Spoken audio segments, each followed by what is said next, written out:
Hey guys, I wanted to talk today, I'm at the office, can't you tell, about a few things that I have learned through watching YouTube videos that I never would have thought about doing or whatever. I guess most of us just learn how to do makeup by watching our moms or our sisters or our friends or just playing around or whatever. And really, I never put much thought into the actual putting the makeup on or any kind of process or all that stuff. I would just get it on, you know.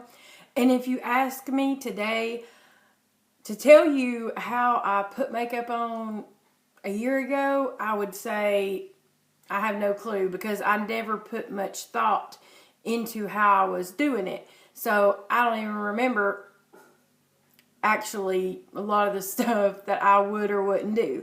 But back to the point is watching YouTube, we have learned so much stuff. If you like watching YouTube as much as I do in the beauty videos, of course the neighbors got to start mowing.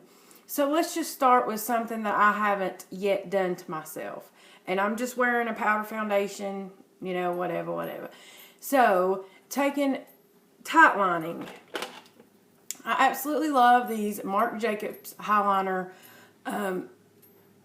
pencils, and I never would have thought to take this and do that. Never ever would have thought to do that.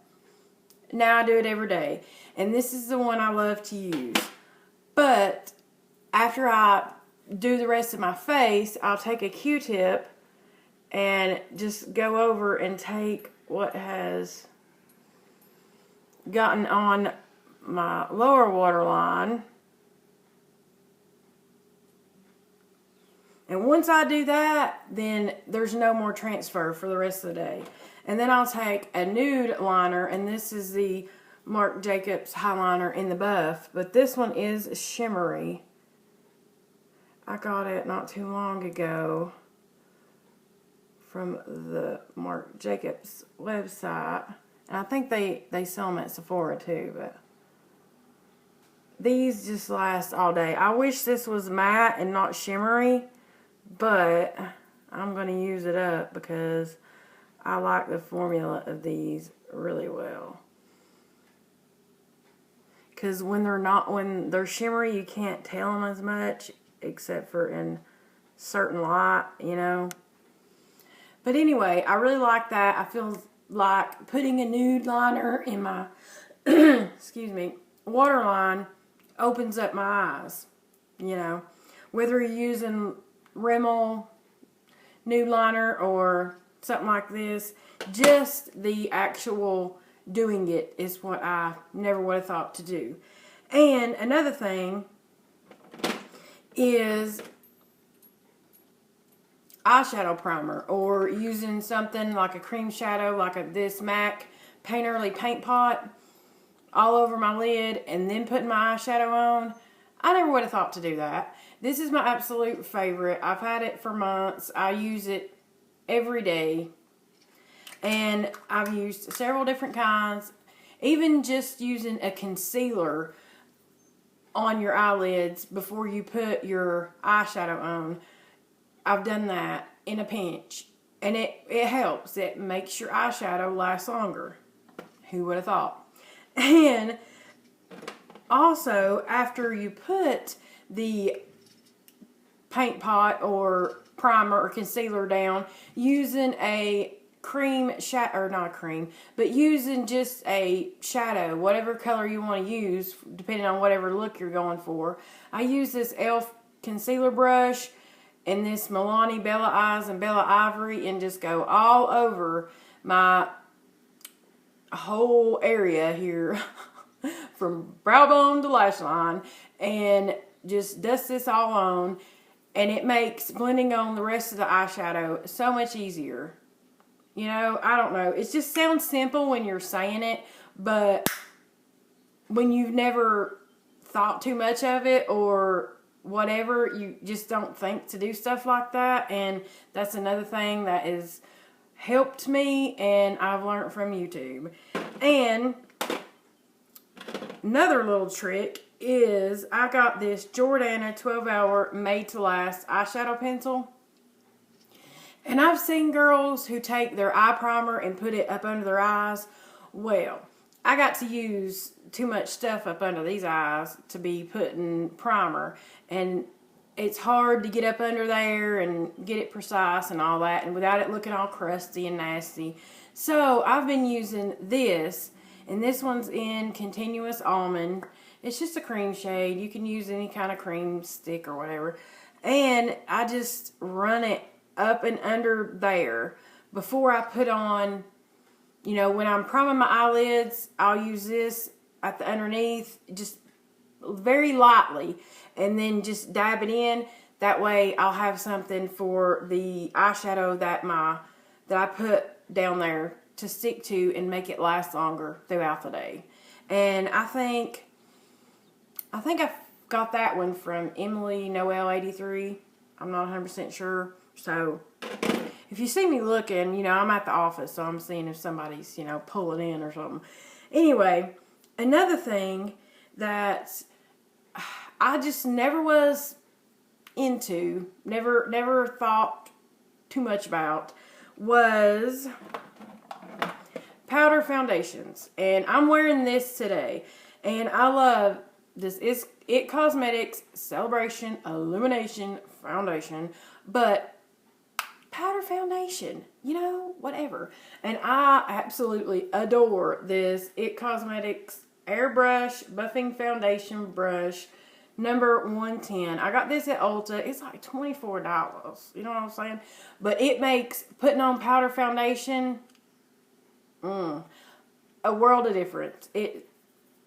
Yes, you definitely, if you want to give powder foundation a go, try to find a brush that is like this. I know Elf makes one for $3. You know, maybe try that. I don't know. I've got that brush, but I haven't used it for the powder foundation yet. But the only thing about this powder is it gets like a crust or whatever. But I know, you know what that is.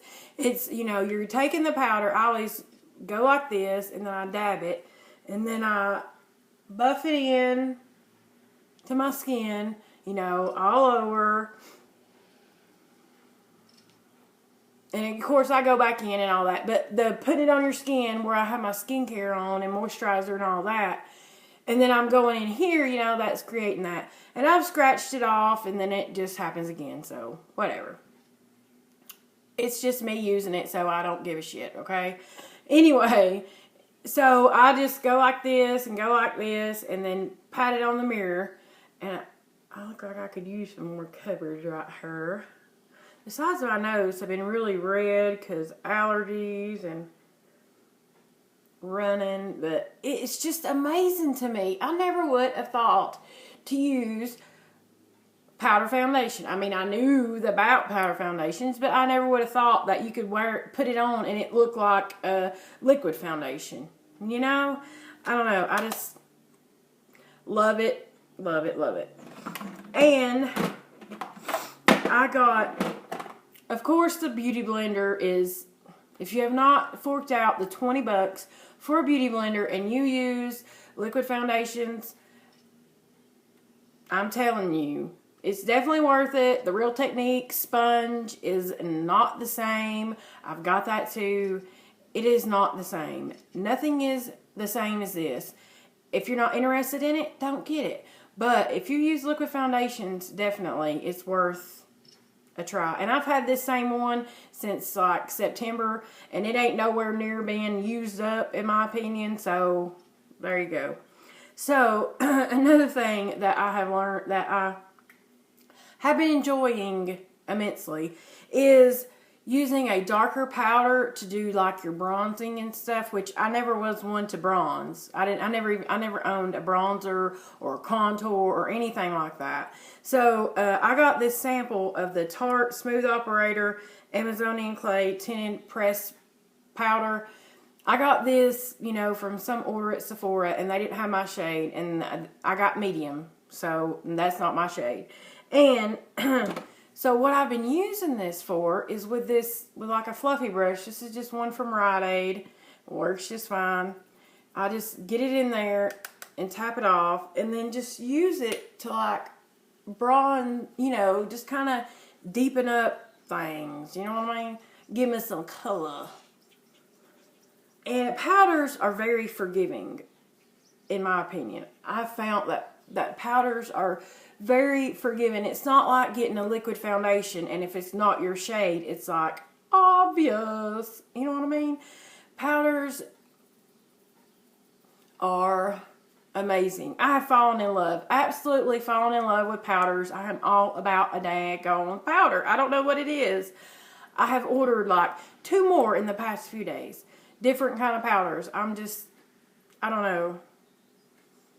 I guess because I'm just 35 and discovering powders, and that I really love them. So, hey. But, you know, you can go to the drugstore. You can buy a Revlon powder in a darker shade and use it in the same way. You can buy it in a lighter shade. I use this. I've hit pan on it. I use this with an e.l.f. blush brush to like go under my eyes, in the middle of my face. You know, whatever. I just love powders, and I just love what they do for me. You know what I mean? And my skin is combo. And in the winter, I was really suffering with some dryness, but my forehead can get oily. But now that it's getting hotter outside, it's like, there ain't no dryness. Well, I do have a little bit of dryness right here because my nose runs all the time.